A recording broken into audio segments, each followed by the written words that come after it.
A long period of time, yes. Perhaps a letter from the so much ignorance about what this authority is with the arrangements for. Yeah, I guess Hargrove and Noel Wilson. All right. So we'll move adoption of the minutes. The authority's manager, Peter Belito. They'll range in content and they'll be designed to suit a host of different areas of interest for individuals, family groups and of course also group tours. They'll comprise of various durations from 2 days up to 7 and 10 day packages, giving a great variety of opportunity for people to visit the Hunter. Now what will the tourism awards involve? A series of tourism awards culminating in a major annual award to increase public participation in promoting tourism. Tourism awards will be providing an opportunity for visitors to the region to nominate people from not only the tourism community but the general community that have made their experience in visiting the Hunter a more pleasurable one. And certainly people involved in the accommodation industry and the hospitality industry will be a focal point, but also people like the attendant at the local garage who gives directions on how to find a particular place will come under notice with those type of things. And they're very important when someone visits an area that they get the right level of service from everyone they come in contact with. So you're trying to involve the public in tourism? Yes, it's very important that we develop the right attitude within the community to the visitors to the region because they are very important to the region.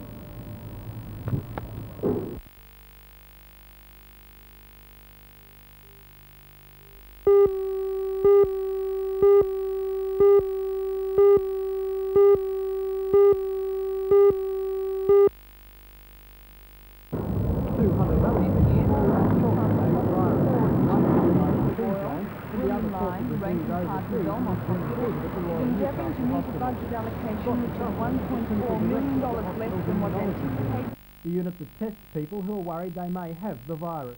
He agrees that Because we know in the most past on in the AIDS States, is for the main example, risk people group do of the this homosexual to get a community. test of syphilis A in group doctor that he says is very active For in that group, Newcastle. that's so. There is a significant homosexual population here in Newcastle. There is a homosexual bathhouse. I'm told that there are homosexual brothels in Newcastle. I have no personal experience of these, but I have no reason to doubt it. There is a significant group of people here who have what may be termed the fast-track, fast-lane lifestyle, both here in Newcastle and people who regularly go down to Sydney to the gay bars and the bathhouses.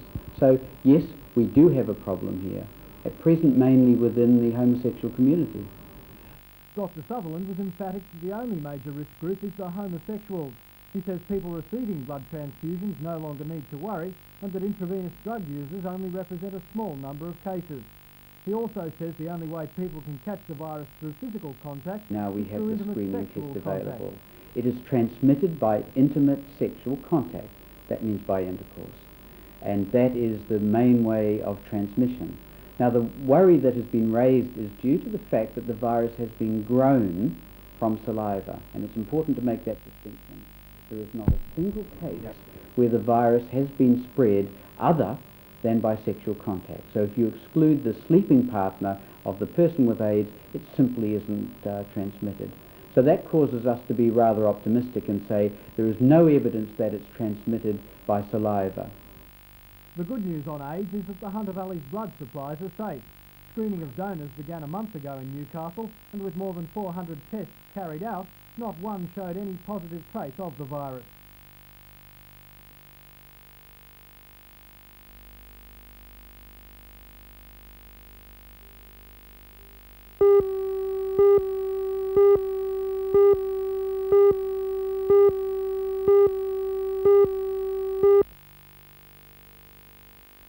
Local Newcastle Rugby League officials are delighted with the huge crowds that have turned out at the International Sports Centre on the last 2 Saturdays for the top rugby league fixtures. Today's official attendance was 16,000 people for the Sydney first grade fixture, compared with last Saturday's crowd of 19,000 for the City Country match. The attendance record was 17,500 people. Program sellers rated business as good as the Sydney match of the day, and food and drink sellers did a roaring trade.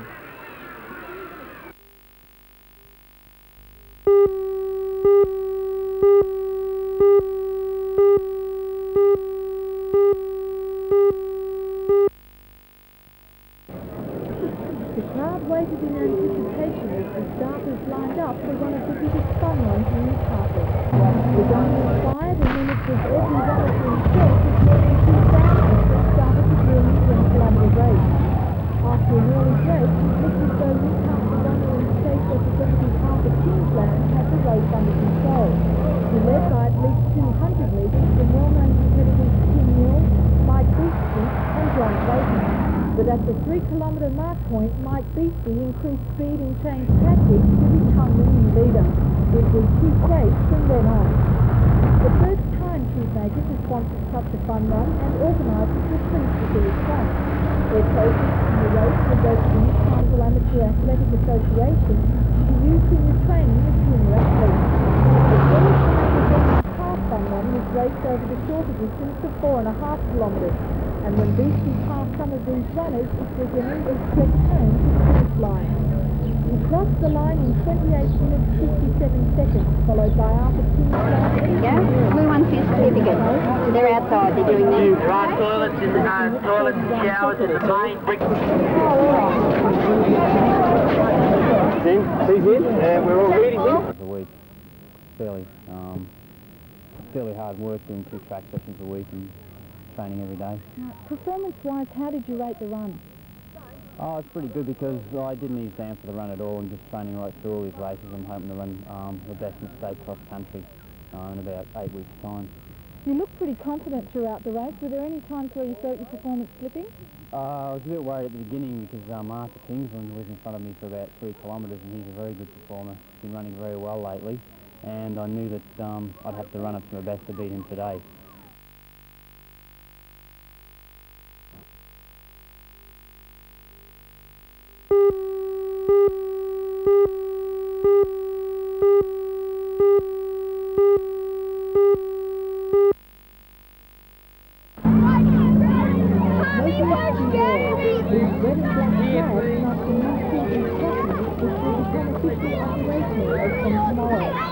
The crossings only mention the fact that they're designed to be used before and after school hours, and only have legal significance when the flags are displayed. Motorists are expected to stop and allow the children to cross between the marked posts. When the flags are removed, the crossing reverts back to normal road use. More than 500 will be installed throughout New South Wales until September, and estimated 40 in the Hunter region. Future plans of the Traffic Authority include converting the existing zebra crossings into dual models, exhibiting flags and requiring motorists to stop at necessary times. It's a different type of crossing. What are some of the major changes? The added safety benefits for the children. We feel with more prominently displayed signs now to indicate a children's crossing, motorists should be more aware of a school here and the children crossing the road. Is there a need for such a crossing at this school? We have been requesting this for quite a while because parents have felt the need for it and for the safety for the number of children who cross here morning and afternoon, yes. As pedestrians, are the children safer crossing the road on a crossing such as this one?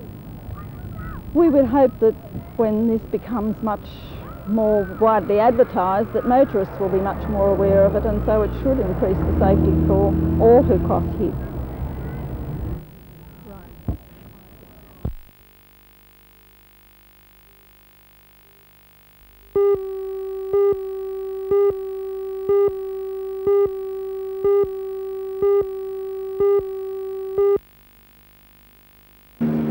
This house in Okanagan is at the heart of the storm. The department intends buying it for $190,000 to set up a community cottage for about 6 juvenile offenders, 11 to 17 years of age. It'll be staffed with 2 permanent house parents, 6 casual staff and counsellors, and they'll be there to help the rehabilitation and re-assimilation of its tenants into society. Nearby residents in this well-off area are incensed, firstly, that it will be in close proximity to their homes, but mainly because they only found out about it by accident, and that despite numerous other tours to the department, they're still in the dark about how it will That is operate. not true. What we want is a vital say in the selection program of these children. A say that events to now lead us to believe we're not going to get because we have not been consulted.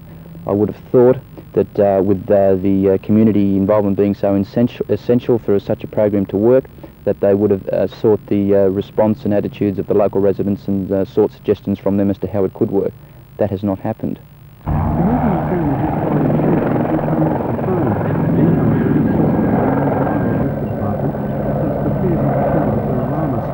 Her approach wasn't what it could have been. There's been very little information disseminated on the subject, and what's happened now is a reaction against the idea from people who are largely ill-informed.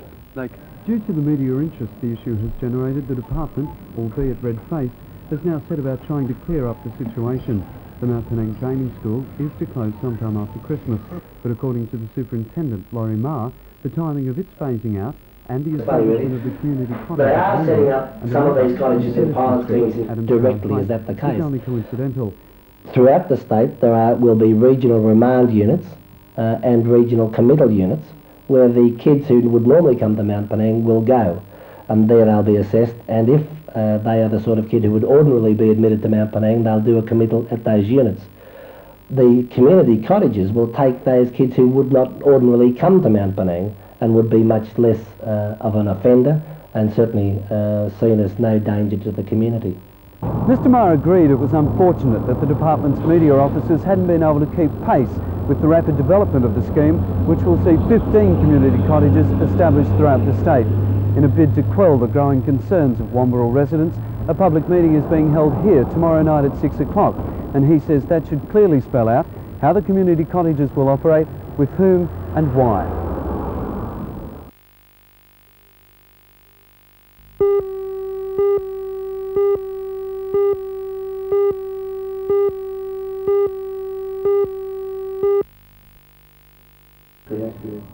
Would it be fair to say that you 21 would now be fairly isolated from all the other with RWA, they were all unemployed, experienced operators, residents in the Hunter Valley. Now they share the limelight with 18 other colleagues as being at the centre of the employment rights issue. Speaking on behalf of the 21, Doug Stiles says their treatment by the RWA, of which they're all bona fide, fully paid up members, has come as a complete surprise. We don't consider ourselves as renegades because we're quite prepared to abide by the FEDFA union on a whole. That's why we didn't work on the Monday, the district aggregate meeting that was on at Singleton. We're not working today, and we won't work while ever the others are out on strike. We're abiding by their rules. It's just that we've haven't come through a particular branch for the employment, and I think that's where the trouble lies. There was something like 700 or 800 people applied for these jobs. 21 of you got them. How important are these jobs to you? Well, how important is a job to you when you haven't worked for quite a while? Anyone that hasn't worked for quite a while just wants a permanent position.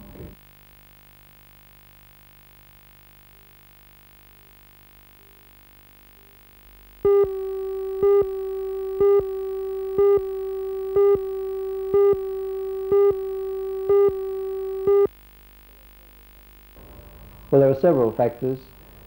The main one was because we weren't able to underwrite the fixture in association with the Lake Macquarie Club, who was the final club that we referred to on the matter.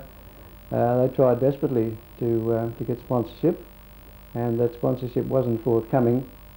We required something in writing rather than a verbal contract, and while even today there were people still saying that yes, we may be able to help you, we had set a deadline of last night, and we decided we had to stick to that. Do you feel you've let down soccer fans in not being able to put the match on? Perhaps we have, Matthew, to a small degree, but I think it would have been more disastrous had we gone ahead with the game and had it been a flop, and then our clubs might have had to bear some of the shortfall. But according to the secretary of the Adamstown Rosebud Cooperative, Pat Clark, his club offered to underwrite the game for the Federation. Well, we were asked to tender on the game by the Northern Soccer Federation over a week ago, and at that time it was time was of the essence because of the arrangements that had to be made leading up to the game on the 12th of June. We told the Federation a week ago that we were confident that we could put the game on Adamstown Oval with backing of sponsors. but we had to have a decision made last Tuesday. The Federation took their option to leave it out to tender for not only our club but also other clubs, and at that particular time we opt out of vying for the game on Adamstown Oval. How do you feel about the way the Federation has handled this matter? Well, the Federation, I can see they are saying that the time was too short a notice given to stage the game.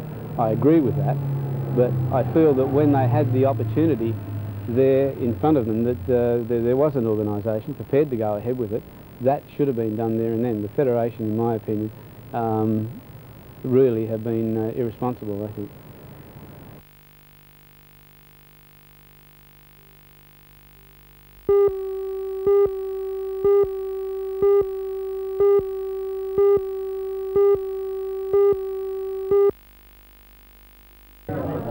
The 22 officers from Indonesia, Papua New Guinea, Malaysia, the Philippines, Brunei and Thailand left their political differences back in their home countries when they came to Australia. The course, which is being held at the Joint Warfare Establishment within Williamtown RAAF, is being sponsored by the Australian government. Officer in charge of AWS, Colonel Colin Willis, says that both the Australian lecturers and I suppose also you gain quite a bit from them. Inevitably there's an exchange of opinion, an exchange of information. We learn from them and they learn from each other. So that would mean that in time of war you'd be able to call on each other and speak the same military language? Indeed, yes. Yes, that's one of the benefits, and it contributes, I think, quite directly to the defence in the region.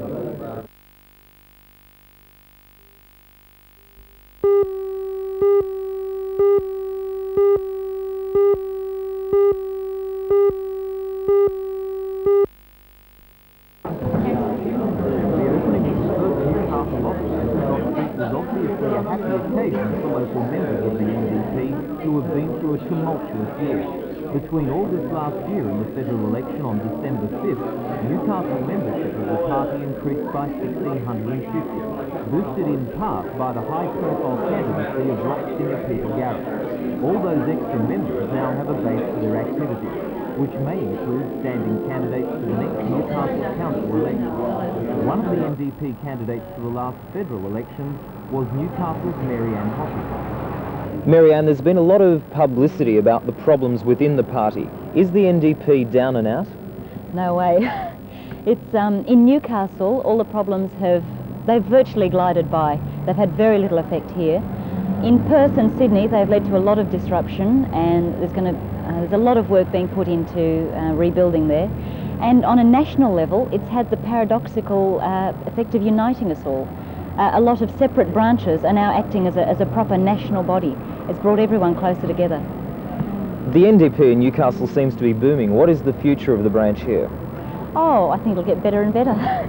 We're, with all the publicity recently, we've had another upsurge of membership, and we're opening the office here tonight. This office will act as a real focus for activity. It'll give a lot of people a more concrete way of becoming active in the party, rather than just bringing up or trying to work out what they can do. People can actively come in here, staff the office for a while, get involved in campaigns and that.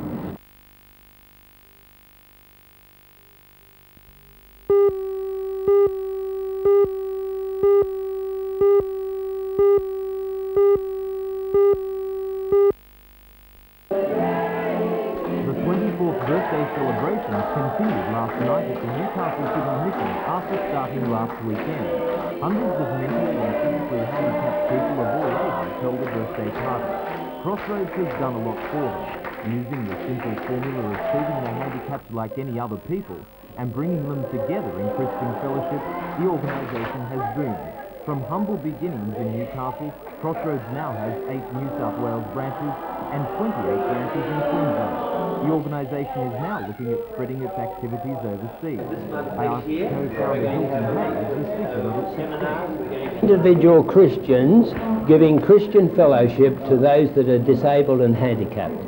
Now, that sort of idea is something that wasn't accepted when you first started out. How have attitudes changed over the last 24 years? Well, I remember our first meetings of Crossroads when the ladies from Watt Street Hospital were unable to come to our meetings. But now, of course, with the Richmond Report, many people coming out into our communities and a lot more people coming along to Crossroads.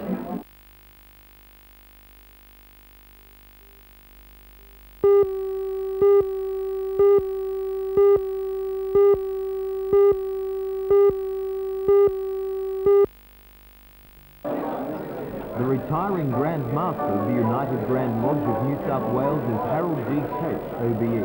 The 68-year-old Grand Master was celebrating not just his retirement from the top job after 5 years, but 50 years as a Freemason. The farewell dinner was organised by the Masters and Wardens of the Newcastle District, a group which includes some well-known public figures. Although the Grand Master is Lithgow born and bred, the Newcastle branch was thanking him for all he had done for them. One of the things he will be most remembered for is opening up the charity activities of Freemasonry to public view. Grand Master has powers to lead in policy that he believes is correct. And after, well, this is my 50th year in Freemasonry and 30-odd years as a Grand Lodge officer, I've always felt there's been a misunderstanding by the public, well, at least in a substantial measure, about Freemasonry, and I've tried to remove that, and I think successfully. There's just much to be done, if I may say, but, you know, we wear a badge, a square and the compasses with a letter G in the centre, denoting God. And now we'll explain to people, you know, what's the meaning of being square, fair dinkum, acting on the level. And so, generally, throughout the state, there's a much wider vision and understanding of the craft.